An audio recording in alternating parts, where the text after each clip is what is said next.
सक्षम police times news 112 सक्षम जनतेचा आवाज।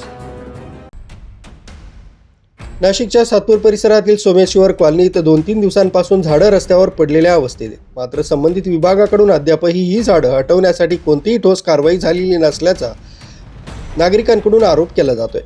रस्त्याच्या कडेला पडलेल्या झाडांमुळे नागरिकांना ये-जा करताना मोठी कसरत करावी लागते। विशेष म्हणजे पावसाळ्यात झाडं आणि फांद्या कोसळण्याचा धोका वाढलेला असताना प्रशासनाकडून अशा घटनांकडे दुर्लक्ष का केलं जातंय असा सवाल उपस्थित होतो। 2-3 दिवसांपासून झाडं पडून असतानाही संबंधित विभागाला जाग कधी येणार आणि एखादी मोठी दुर्घटना घडल्यानंतरच प्रशासन कारवाई करणार का असा संतप्त सवाल नागरिकांकडून उपस्थित केला जातोय। न्यूज ब्युरो सक्षम पोलीस टाइम्स न्यूज 112 नाशिक।